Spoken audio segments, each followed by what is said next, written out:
There's so much marketing that, I fell for as a personal trainer whose business was doing the research and health and fitness. And I fell for that. So I can understand how so many people do. You are listening to Veggie Doctor Radio, and this is episode number 137.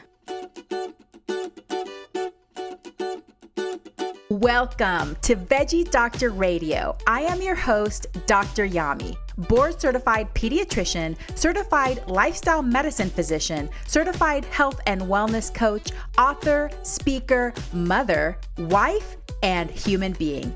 I passionately believe in the power of diet, habits, and mindset in sparking and sustaining well-being and joy in our lives. This podcast combines expert interviews and thoughtful monologues to explore plant-based nutrition, lifestyle medicine, parenting, mindset, and other exciting and fun topics. I hope that these episodes inspire you, uplift you, and equip you with the knowledge and tools to live your best life. Are you ready to get started? Let's do it. Happy New Year, veggie lovers! 2021 is here, the year that we have all been waiting for 10 years. I'm just joking. But 2020 was very intense, and I'm hoping that this year will bring resolution to many of the struggles that we dealt with in the year 2020. All kinds of interesting things that we encountered, an interesting journey for sure. But welcome to the year 2021. Welcome to Veggie Doctor Radio. I am just so grateful and so glad to be here with you today. Thank you for coming back again and again to listening to this podcast. I hope that it inspires you and it just brings joy into your life. I have a great guest for you today, all the way from Australia, Sydney, Australia. Her name is Kate Galli. She's so cool, definitely an advocate for the animals, but also she is into fitness and nutrition. So I love that combination. And I can't wait for you to hear her story. I'll tell you more about her in a minute. Remember that the information on this podcast is for informational and educational purposes only. It is not meant to replace careful evaluation and treatment by a healthcare professional. So if you have concerns about you and your child's eating, nutrition, or growth, please consult your healthcare provider. So Kate Galli is relentlessly focused on creating fit, strong, healthy, happy, compassionate vegan world. She will help you create the mindset that makes your best #plant strong eating and exercising choices simple and sustainable. Kate got into fitness as a way to transform her body in confidence. She made it a career 15 years ago, and over the past 4 to 5 years has focused on vegan health coaching as one of the most powerful ways to advocate for animals to be fit, strong, healthy, and happy. She is qualified as a master personal trainer, life coach, NLP practitioner, and has also completed the eCornell plant-based nutrition certificate program. And she is from Sydney, Australia. So it's so cool to talk to her from all the way across the world. Her website is strongbodygreenplanet.com, and that's how you can find her on social media as well. So in this episode, we talk about her journey into first vegetarianism and then to veganism.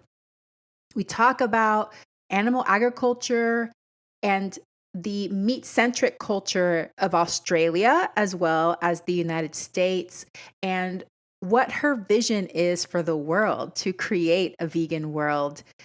What she feels that people's greatest obstacle is when they first adopt a vegan lifestyle.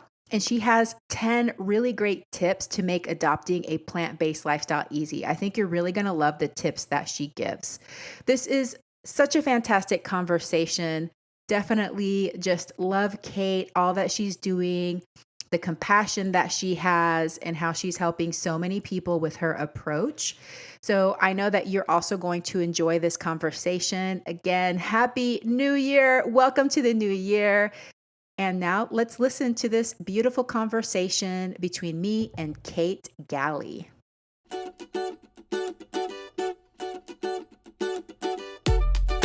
Kate Galli, all the way from Australia. Thank you so much for joining me on Veggie Doctor Radio today. Dr. Yami, it's such a pleasure to be with you here today.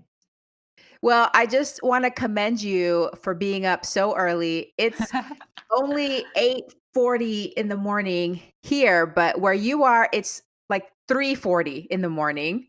So that's a pretty big sacrifice. And I'm sure you have all your energy ready to go for this interview. So thank you so much for making the sacrifice for getting up so early. I so do. It's no sacrifice. We're Mhm. full of beans and good to go. Awesome. Well, what's the weather like over there in Australia right now? Oh, I can't tell right now. However, yesterday it was stunning. And do you know, we had a little bit of rain at the end of September, beginning of summer where we are now. And every time it rains, everyone is just so grateful that it's not Yeah. fires like it was this Yes. time last year. I'll take whatever weather we get if there's no fires. Yeah, it's been a crazy year. I mean, the past 12 months, there's so many things that have happened. It's almost like, how can so much happen in 1 year? But yeah, so nice. But it's warm there, huh? The temperature is warm. It's summer. It's beautiful. Yeah. I live in Sydney and it's just it is very stunning. We're very lucky, great for beautiful long walks along the beach. So yeah, it's pretty good. Oh, that sounds amazing. So I am almost in winter here, very close to Ah. being winter. So cold, snow, which is also nice, but man, I'm a summer girl. I love hot weather. I like tank tops and flip flops. That's my preferred way to be. I love that. I'm gonna have to borrow that, tank tops and flip flops. I like your style. Well, Kate, why don't you tell me about your vegan and plant based journey? How did you get to where you are today? For sure. I turned vegetarian first, as so many people did when I was 16 years old, because I didn't want anyone to die for my food choices. And obviously, I wish I knew then what I now know.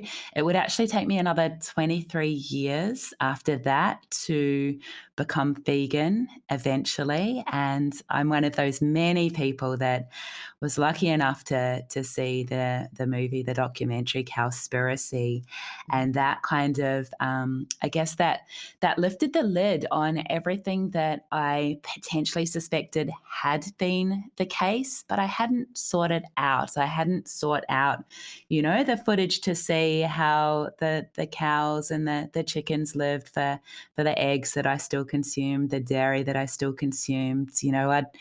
I'd been working in fitness for, I guess, 10 years then, because it's been 15 years now. And I built my business and my body and my brand around a higher protein, lower carb, a vegetarian lifestyle. And again, I described myself as an ethical vegetarian back then. And so it was actually really terrifying, the thought of having to adopt this vegan lifestyle, because it was a non-negotiable once I knew the truth. Mhm. But it was pretty terrifying thinking, hey, what's this actually going to mean to mainly my body, my fitness, my health? Is it going to be doable? And obviously, it absolutely was.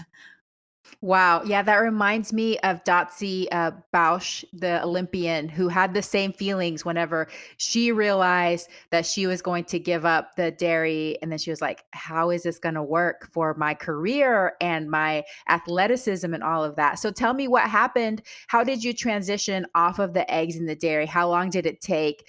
And how did you feel? Did you notice any changes in your body, positive, negative? First off, love Dotsie Bell. She is such an amazing woman, such a sweetheart.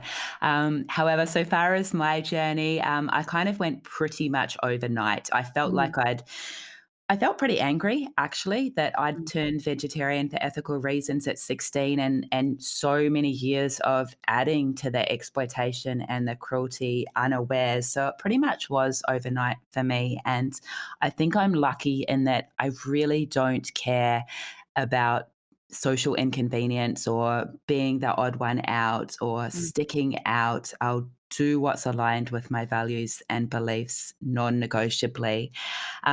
So the hardest thing was probably the eggs. I had loved the eggs, and I still haven't nailed how to make an amazing vegan omelet, even though I've eaten so many. I just haven't been able to cook one yet. Mm. But I just changed meal by meal, right? Like the easiest adjustments that you can make. It's really easy to swap your smoothie with whey protein powder for a smoothie with plant-based protein powder. I had a huge lunch at salad time, and I topped it with ricotta, and it's pretty easy to change that for pesto and vegan pesto and protein pimped hummus. And dinner was the tough one. So I just worked through meals en masse that I could make that, were vegan and delicious. And there were some recipe flops along the way. But, bit by bit, you come up with, one recipe that's a keeper and then a second that's a keeper. And so far as my health, my body barely changed. I maybe lost a tiny little bit of fat. There thankfully wasn't too much to lose. I gained a little bit of strength, which was amazing. My energy stayed the same because it was pretty awesome anyway. So the main change really was just the congruency that I felt in my mind and in my heart that now I knew my actions truly were aligned with my beliefs. Yeah, and just the mindset change of this can be done. Because Mhm. before you did it, you're like, "Oh man, is it possible? Am I gonna be able to do it?" I agree with you on eggs because eggs is still one of those things that I miss. I loved eggs before. Do you guys have the Just Egg product over there in Australia? Do you know, I don't even know if we do. That's appalling. I have seen it and I've seen and I've thought, wow, that looks amazing. However, I have now nailed a tofu scramble recipe and I love it so much. And I kind of didn't like eggs, just a boiled egg on its own or anything like that. So the tofu scramble kind of has me covered. And when I eat out, we're really lucky here in Sydney. We have some amazing options, and so the vegan pancakes are like to die for. So as long as I don't have to cook them myself, I'm pretty sorted in that regard. Awesome. Yeah, I love Just Egg. It's just a treat for us. We don't have it all the time, but it comes together really well. It's actually pretty impressive, a little Okay. scary how technology can, they can get the science in the kitchen and bring some of these things together from mung beans. Who would have thought? Amazing. Now, did you feel like when you transitioned, you still had to stay low carb, or were you changing some of the macronutrient composition of your diet? Awesome question. I held on to that, I guess, myth for quite a while. I'd come up through the fitness industry and it was very, very, very focused on low carb. And I kind of felt proud of myself when I was able to achieve that as a vegetarian. And then to do low carb as a vegan, whole food low carb, really trying to stay away from the protein powder a lot as well. I tried it initially and, it was totally doable, but it wasn't so much fun. And it was a lot of work and a lot of meal prep, and eating out was really hard. And then just gradually, I started opening my mind and really doing the research and really following some amazing people online. And bit by bit, I introduced more of the amazing whole foods, like all the legumes and all the fruit and all the starchy veg that I'd been scared of for probably a couple of decades. And I Mhm. introduced them, and food just got so much more delicious and so much more easy. And my body composition didn't change at all. And again, I kind of felt like I'd been lied to, like we've all been lied to. There's so much marketing that, I fell for as a personal trainer whose business was doing the research and health and fitness. And I fell for that. So I can understand how so many people do. Yeah. Well, that's so amazing. And I mean, I was just in my heart feeling so sad because beans, I like, know. oh my God, I don't think I could live without beans. In fact, we just celebrated Thanksgiving here in the United States recently. And I made like a very traditional Thanksgiving, which is very refined carb heavy. It was like cornbread pudding and homemade bread and stuffing. All of it's just like basically refined carbs. And we ate leftovers for 2 days, and my body was, like, screaming, "Give me lentils, give me some Oh, black beans." I wow. missed my beans so much because it's a daily thing that I eat, so it would be so hard for me to not eat beans, so I'm glad that my body accepts them well, and I feel good when I eat beans. But that's really interesting that you were able to discover that on your own through your own body. You're like, "Well, I can actually eat some of these whole food carbs and nothing bad's happening. In fact, it's increasing my joy, it's increasing the diversity of foods that I'm eating, it's all around, it sounds like it's a really good thing." So that's really awesome. A great point regarding the diversity. I eat such a broader range of foods now. I try so many new foods. Everyone thinks the vegan lifestyle is restrictive, and it is anything but. I completely agree. I eat way greater diversity of foods now than I did before I was vegan. Like I eat so many more things that I didn't even know existed before I was vegan. All the amazing whole grains, all the different kinds of beans. I mean, it's just so awesome. Well, 100%. Kate, what would you say is your greatest passion right now? So it's a big one. The one that comes to mind, my passion is a vegan world. I don't hide the fact that that's what I'm working towards. That's what I want. I want that fit, strong, happy, healthy, compassionate vegan world. I guess on a smaller level, so far as my part in that, the thing that I'm really passionate about is my new podcast, Plant Positive.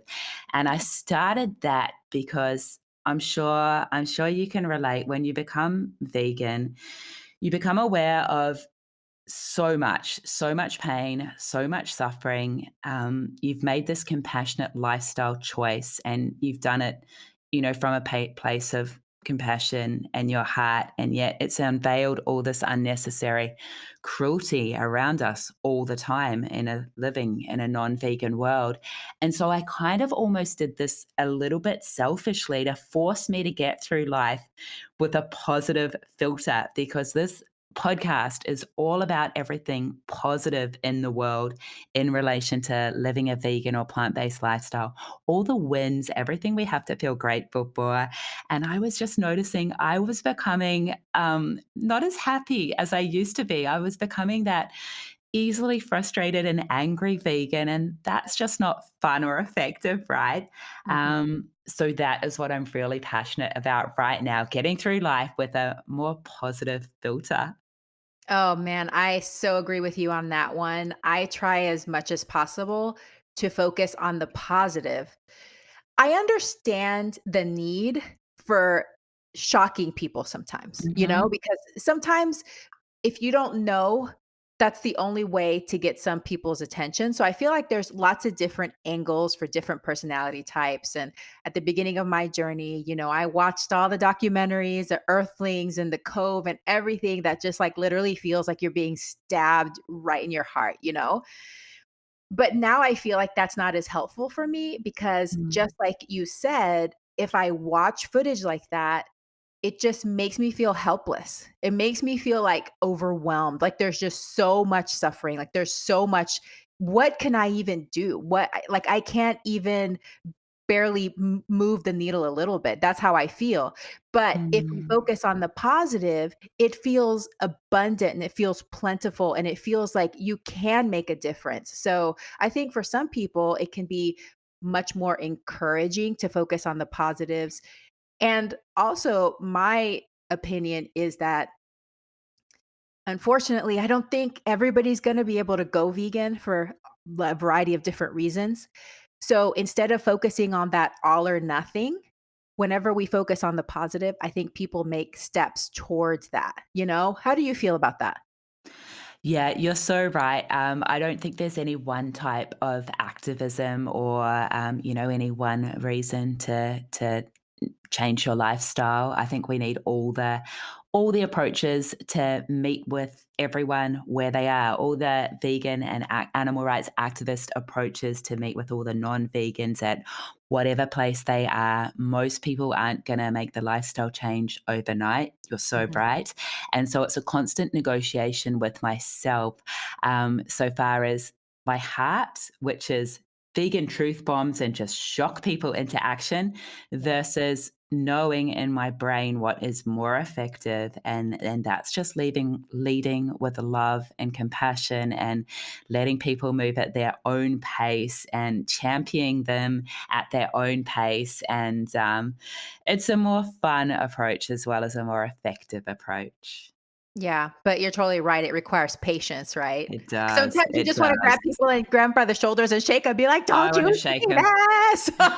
Like, "Why So can't agree. you see this?" It's hard being in that place. I remember It when I is. first transitioned and you're just angry. You're just Yeah. angry. It's like you wake Yeah. up, your eyes are open to this whole new world, and just like you said before, how did I not know any of this? Mhm. What was it that happened at 16 that caused you to make the change to vegetarianism?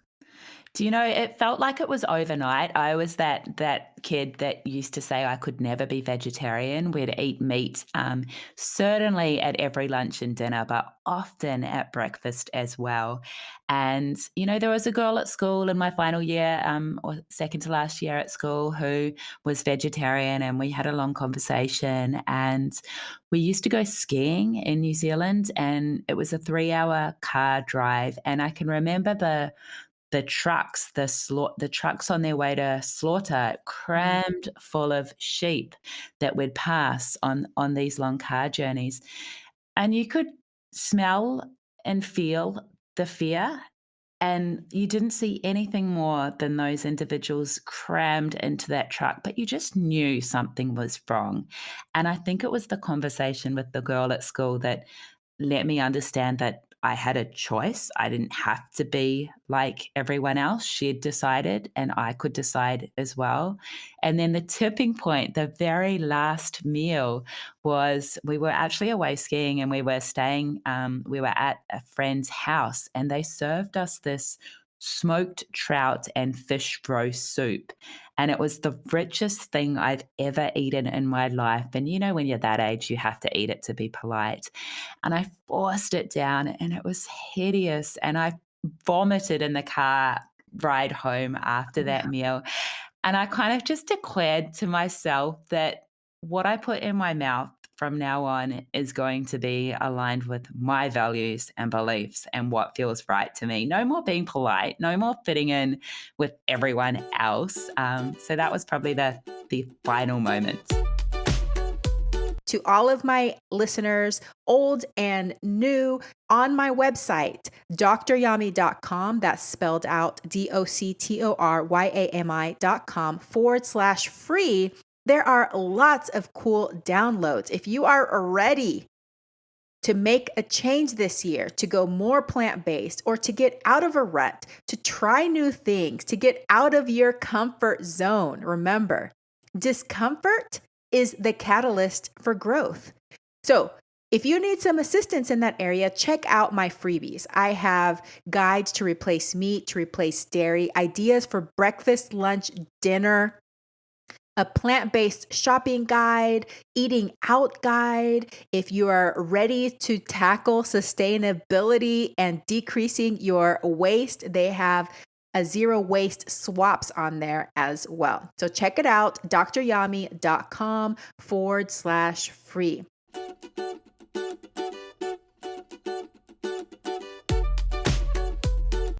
Wow, at age 16, so young to make that declaration that you're going to honor your values. I love it. Oh gosh, I wish it was younger. I spoke to the amazing athlete and marathon runner Fiona Oaks, who made the decision at 4 years old. I mean, come Wow, on. I What didn't an know that amazing she did woman. it so She's amazing. early. Yeah, Totally. she's very dedicated for For sure. sure. Well, like you said, we all go at our own pace, and I feel like just thinking back on my youth, I was very trusting. I was always very Mm, trusting of everybody around me. Like I was trusting of authority, I was trusting of the policies that were made, and I just believed that it had to be the best way. Like we ate meat because we had to. Like otherwise we wouldn't mm. be. Like I just trusted that everybody was thinking through all these things. Isn't that funny? Like I just had that trust, and it took me until my 30s when I felt like I had the courage to be like, actually, I don't agree with everybody else because it's a big everybody else. You know, Yeah. vegans are just like 1% of the population here in the United States. So it's everybody else is a very big number. So to say, I don't agree with that anymore, that requires a lot of courage. So you did it, I think, very young because I think, especially with adolescents and teenagers, they do want to be like everybody else. It's part of normal development to fit in and to be Mm. part of the tribe. So to declare yourself as separate from that, that's a big deal, you know? Well, thank you. As I said, I wish it was younger, and I think it's so sad that we're lied to, and that you see interactions with parents and their children, and I remember hanging out with. This was when I was newly vegan, and I went to a very dear friend's birthday, and she actually had a pig on a spit at the Mhm. birthday, and she knew I was vegan, and she'd kind of mentioned it to me, not as in can I, but just as in letting you know. And I wasn't an activist then. There's no, I'll just not go now, even though she's one of my closest friends and it was a really big birthday. But back then I did go and I was there, and her gorgeous little daughter, who I love so much, was inquiring about the pig because she could see what it was. For the first time, that product that she was consuming, she could see that it had been this beautiful individual. And she was asking her mum how it got to be like this, and did it suffer? And I was there in the background going, Kate, do not open your mouth. This is not your place right now. It's not your place. You don't even have kids. You don't, it's not your place.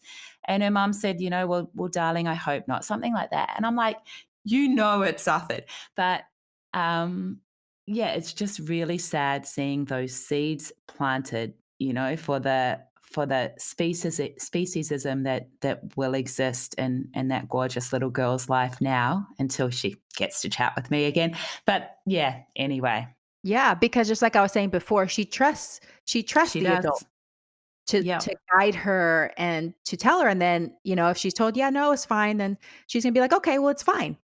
You Yep. know? It is tough, Let's talk about real quick Australia because I don't know a ton about Australia, but I imagine that it's pretty similar to United States, Barbie, you guys have barbecues there all the time, you have Mhm. meat so, is Australia very meat-centric, just like the United States is? And what is the animal agriculture scene like there? Do you feel like things are progressing and advancing, people are starting to realize some of the horrors of animal agriculture, or not really? I feel like Australia is so much like the US, too much like the US. I would find it hard to believe there's anywhere more meat centric than Australia. There's nothing more Aussie man than the Australian barbecue. And, it breaks my heart.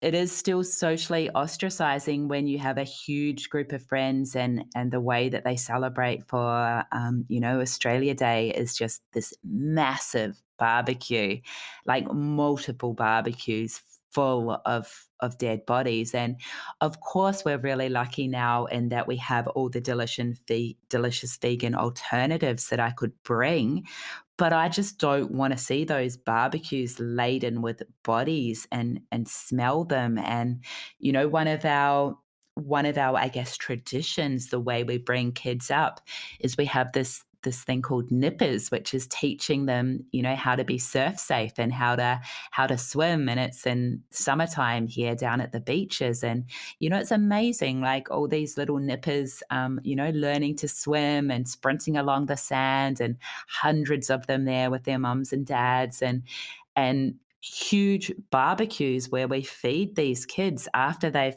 been so athletic and healthy and so much fun, we feed them sausages. And that's the tradition every Sunday morning in summer here. Teach these kids this amazing community spirit of the nippers and then feed them dead animals that are type 1 carcinogenic foods. So, yeah, our eyes are opening slowly, but there is huge pushback as well from animal agriculture, as there is everywhere.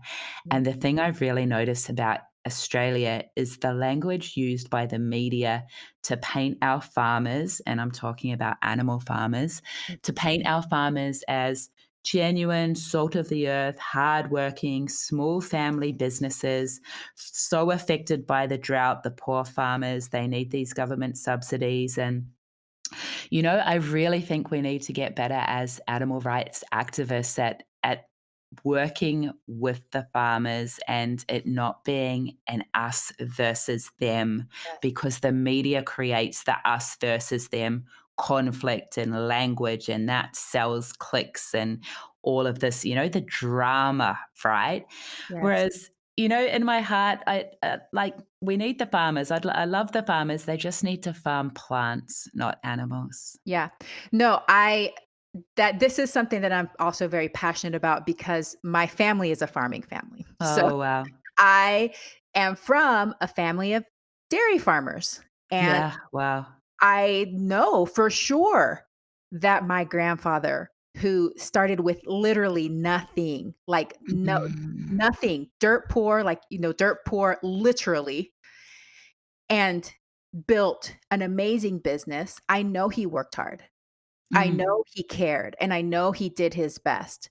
And my uncle, who is very ingrained in the dairy culture in Panama, he advocates for farmers. He loves the farmers. He cares about them. He knows them mhm. as people, as human beings, as people that just wanna take care of their families. So I do get bothered by demonization on both sides. Mm, So I don't think that it's helpful to demonize the farmers, even necessarily demonize industries, because the truth is everybody in that industry, they truly believe that they're doing one of the best things ever.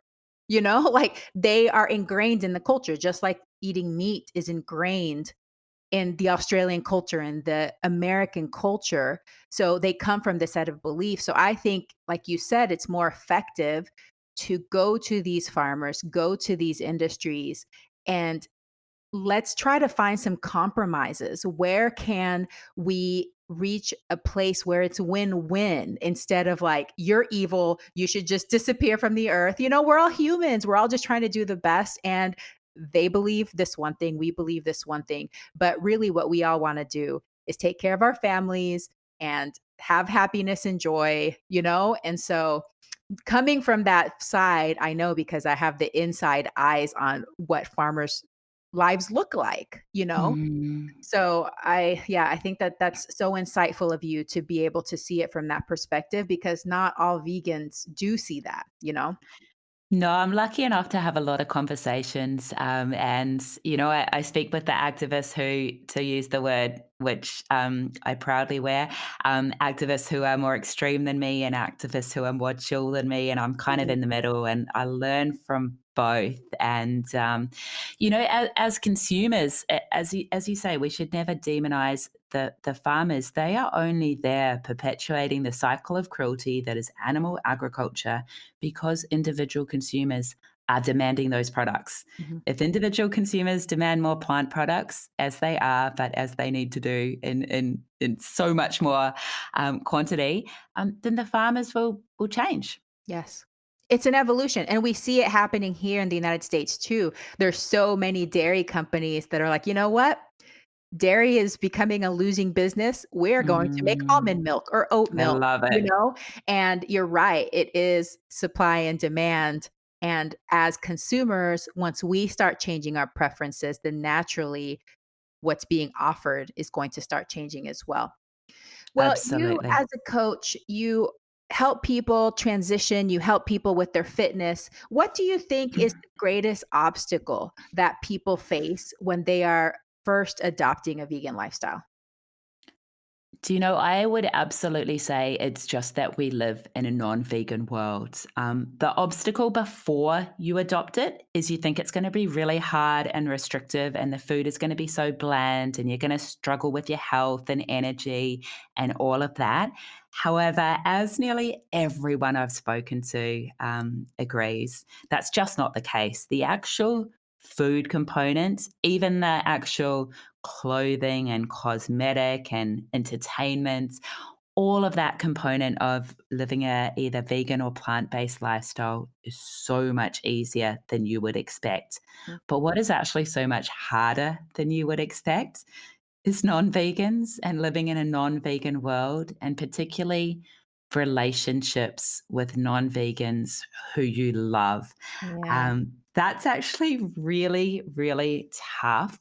And the solution, I guess, is to find community, to find those like minded people, whether they're online or face to face, who are on the same page, who make you, who validate your feelings and your pain and your frustration, so that from time to time, you can exist in that happy little vegan bubble that we'd all love to live in, and then come back with strength to interact with your non-vegan loved ones in a calm and compassionate way.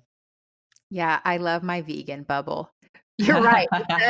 It gives you the energy to go forth, go forward, and it allows you to remember that there's other people that share in your values. And I think that that's really important. Thank you so much for being a loyal listener. And thank you to all of you that have picked up a copy of my book, available in paperback, ebook, and audiobook. It's called A Parent's Guide to Intuitive Eating: How to Raise Kids Who Love to Eat Healthy. If you're ready to go on that journey to bring more peace and joy to your dinner table rather than tears and battles, then you need this book. It's for parents, grandparents, aunts and uncles, anybody that feeds kids or even feeds themselves. Because, like I've said before, if you've struggled with issues of poor body image, yo-yo dieting, any of those things, I think the words in this book could really help you bring peace to your life and a better relationship with food and with your body. It's called A Parent's Guide to Intuitive Eating: How to Raise Kids Who Love to Eat Healthy.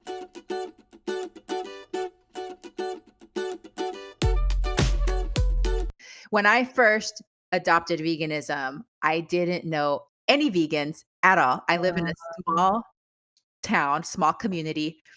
And then my husband's like, "Oh, I have a friend whose girlfriend is vegan."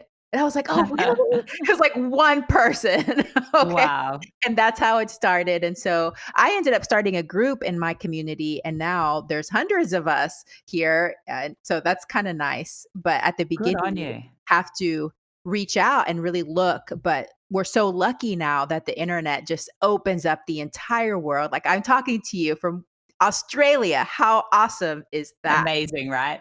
So cool. Well, when people first come to you, do you feel like there's a lot of people that are coming for ethical reasons, health reasons, environmental reasons, a combination? Do you know, it's such a broad mix, and, the people that are more, I guess, aligned with me, they'd probably be coming from an ethical animal rights approach, because that is very clearly my approach. I won't hide it. However, the people that I work with so far as one-on-one personal training, most of them have been with me for a very long time. Some of them have been with me the entire 15 years I've been a trainer. Wow. Many more have been with me, the last decade. And so obviously they started with me when I was vegetarian, and I was vegetarian purely for me and the animals. I didn't force it on anyone at all. Whereas now, as a vegan health coach, I wear my little, vegan muscle killing workouts, not animals singlet in the gym every single day. And I do lead with it. However, I haven't been taking on new clients in the gym for years now. I've been at capacity for years. So it's more a matter of letting the beliefs filter through to my existing client base. I really can't force it on them. You can't force it on anyone Yeah. anyway. However, I guess to answer your question a little bit more so, most of those people really care about their health. And that is the way in with them. So Mhm. for them to see me transition from veggie to vegan and still be that fit, healthy, always training, never sick trainer in the gym, the only vegan, and for them to gradually be open to kind of doing their own due diligence. People need to do their own research, no matter how much they trust their trainer. They Mhm. need to look into it for themselves, see what resonates with them. So bit by bit, it's filtering through. However, as with everything, I would love for it to happen so much faster. Yeah, absolutely. Well, that's so cool that you have been at capacity for so many years. You must be really good that you maintain your clients for such a long time. That's pretty amazing. Thank you. I have a loyal client base. So yeah, I'm very lucky. Well, Kate, you have your top 10 tips to make adopting a plant based lifestyle easy. Can you share those with us? I can indeed, and button where you need to or stop me where you need to. But number one is rather than one main event, I recommend building your meals around fibrous veg, plant based protein, and good fats. And more the mindset is, you don't. The meat used to be the hero of the meal. It used to be the superstar, but now we get multiple abundant superstars in one meal. It's not just about that hunk of flesh. It's about so much plant-based deliciousness. Mhm. Number two is to prioritize one ingredient whole foods. Absolutely, there's a place for vegan junk food. It's amazing, it's delicious, but number one should be those whole foods. Tip three, buy quality produce and give it the same respect that we all used to give our animal product favorites. I think this one's really important. If you just got a slab of anything, be it animal flesh or tofu, it's going to taste pretty boring. Mhm. So, everything I used to love about the roast that my mum would make, or the schnitzel that breaks my heart, or the charred on the barbecue meat, just do that with your veg, buy good quality veg and legumes and marinate your tofu and barbecue your veg and roast them and that sort of thing. Number I want to 4, interrupt real quick and say that that is yes. such a good tip because I do believe that people erroneously think that plants can be bland and boring compared to meat. But what they forget Mm, is that meat, like you said, is marinated, it's seasoned, it's got all these, salt and pepper and everything. If you didn't do that to it, it would also be very bland. But I think people yep. forget that part, that you have to actually think about seasonings and how you prepare it and all of this stuff. So I think that's a really great tip. Awesome. Thank you. Tip 4 is don't be disheartened by a recipe flop. You're going to have recipe wins, you're going to have recipe failures. As I shared, I haven't nailed an omelette yet, but we've had so many failures in our animal product consuming life as well, right? So just remember that and try again. Number 5 is, and I love this one, you might have to eat larger meals to be satisfied. What a happy problem. And because of the low caloric density of so many plant foods. And don't be afraid of good fats. Obviously, this is dependent on what sort of health condition you're coming from. But for the majority of us or for those of us that are lucky enough to, have no pre existing conditions that we're struggling with or aware of, good fats, and I mean whole fats, your nuts, your seeds, your avocados, not your refined oils. I found I've gotten to eat so many more of those than I used to. I used to be terrified of fats and carbs. Gosh, life wasn't much fun. And now I eat them abundantly. Tip 6, find creative alternatives for the meals you used to love. So, absolutely, we don't want this lifestyle to be about restriction. If you get huge emotional joy from food like I do, then think of those meals and find the vegan alternative. And my favorite way to do it, apart from following amazing accounts on YouTube is just to put the hashtag vegan, whatever it is, vegan pancake, vegan omelet, into Instagram and see all the beautiful, amazing pictures and often recipes that come up. Number 7, find plant-based pimps to add to any meal. So, plant-based protein pimps to add to any meal. So, there's the myth that we're not going to get enough protein. It's really not a problem. However, you do want a decent amount of protein and it is satisfying. So, I would recommend you are going to be in situations where you have that lightweight, unsatisfying, uninspiring salad. Get really good at the protein pimps you can add to it, the hemp seeds, the pumpkin seeds, the nuts, the can of 4 bean mix, whatever it may be. Number 8, along a similar kind of vein, when you're eating out, scan the menu for easy additions. So, what I mean by this is, you might think you've just got that really boring stir fried green veg option. For your salad. However, look what's in the meat meals and the other meals that might be an easy addition. So maybe something comes with roast pumpkin or avocado or whatever sort of nuts happen to be in the menu. Ask them to get added to your potentially lightweight meal. Number 9, the last 2 are probably my favorites. Number 9, the more certain you are of your choices, the more certain your loved ones will be as well. So, it's getting really clear on your why, on the reason you're committed to this lifestyle. And the more effective you are at communicating that, judgment free, but clearly and with certainty, the more accepting your loved ones will be. In the same vein that, when you kind of have that little bit of pavlova to because your mum made it especially for you and you can't say no, you're teaching her to make it again, and she will make it again. And you're going to encounter that same incongruency when you eat it again. Mm-hmm. Number 10, everything counts. Move at your own pace. There's no wrong or bad vegan. Having said that, I would really also recommend seeking out those mentors and the emotional fuel that will help you stay on track at your own pace. So initially it might be those mentors who have the amazing health that you're also striving to have. And then when you get more comfortable with the lifestyle, maybe you feel comfortable opening your eyes more to the animal ethics and watching a film like Dominion or Earthlings. But again, if you stuff up, the same with anything health, you get another chance at your very next meal to upgrade, to do that a little bit better.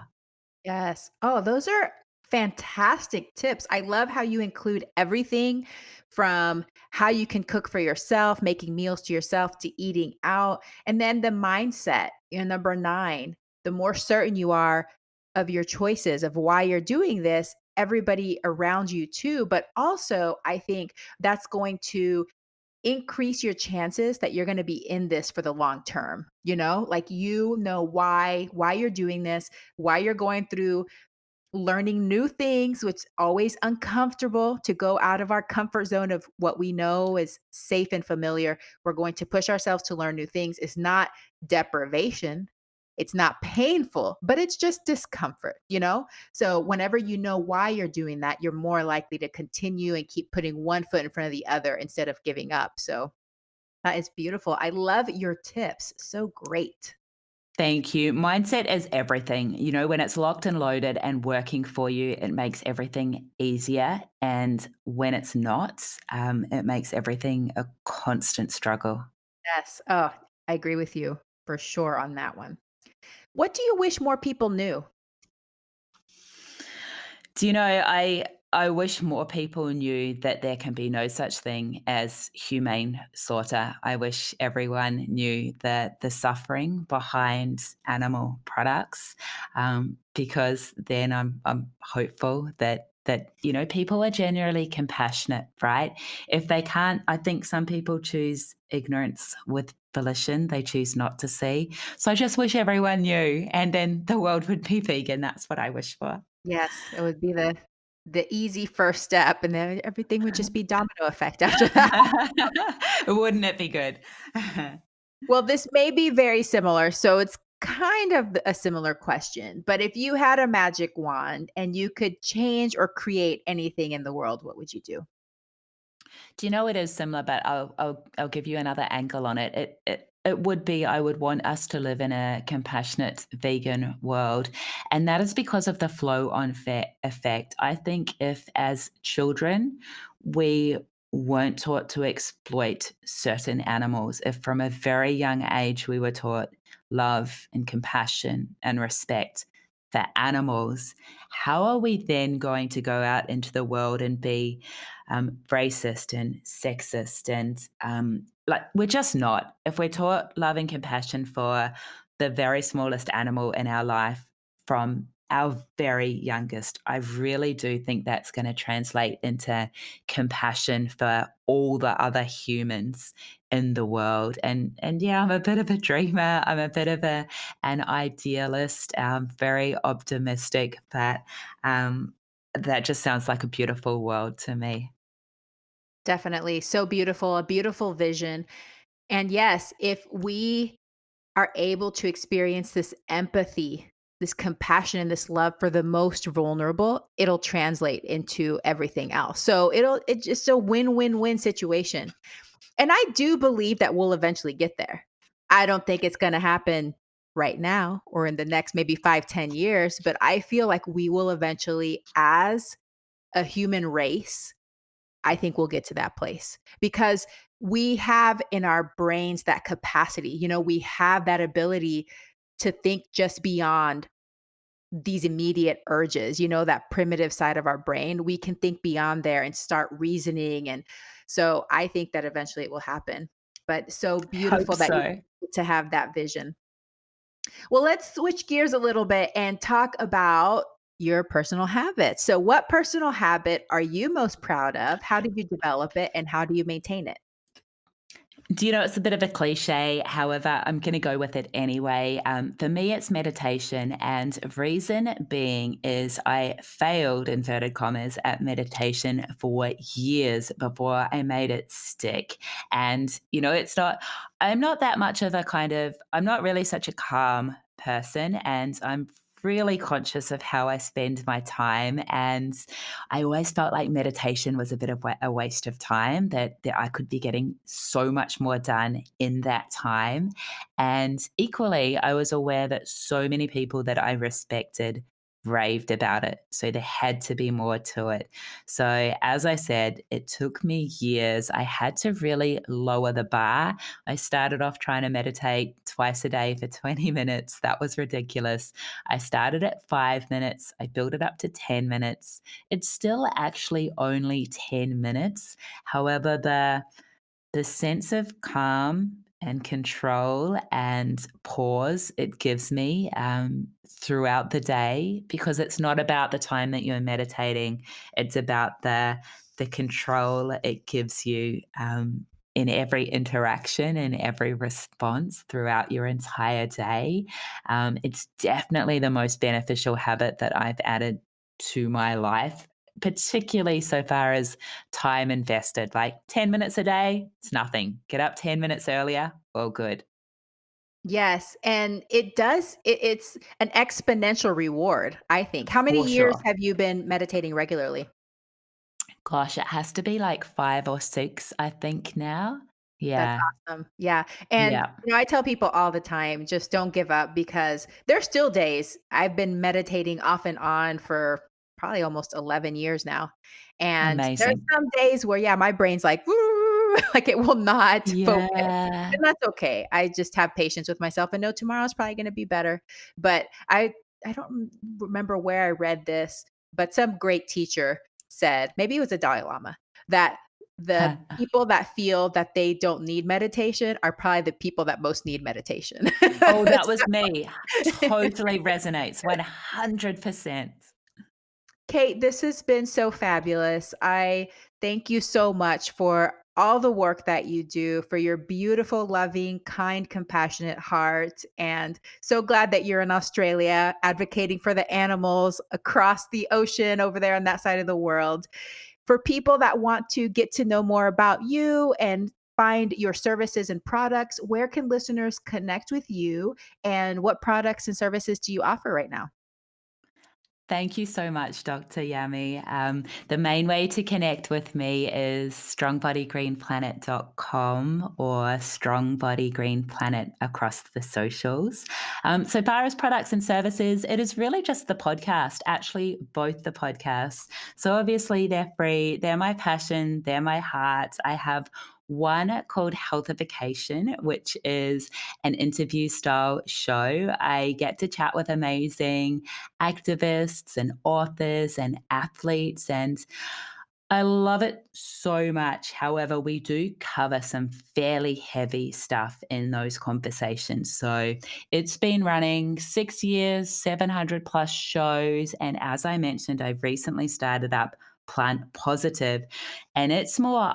I like to think of it as a bit of a Trojan horse. I want it to appeal to more people because it's just all the good stuff. It's everything like fun and positive and inspirational vegans and all of that, even though it's a solo show. And so it is for the person who's just kind of either the activist that needs a little bit of positive in their life or the person who's a little bit more plant-based curious that doesn't need to hear the heavy conversations yet, but hopefully will come across to the heavy conversations when they're ready. Awesome. Well, 6 years of podcasting. Congratulations. I know all the work and time that takes to develop a good podcast. So, congratulations for being so dedicated and holding out. And now you have two podcasts. That's amazing. Thank you so much. I love them. They're genuinely the most fun part of my week, and something I really love about the vegan community is just the abundance mentality. The fact that you can reach out to someone who is a hero to you. I do this all the time, and it's the most exciting thing when you hear back and they're like, "Yes, I'd love to spend an hour chatting with you about, the vegan world we want to create." Like, Yes. that is just amazing. It's the opposite of the fitness industry, which can be a little bit competitive and Mhm. scarcity mindset. So I absolutely love it. It's amazing. So cool. Well, Kate, can you leave my listeners with one call to action for the week? What is one thing that they can do this week to improve their lives?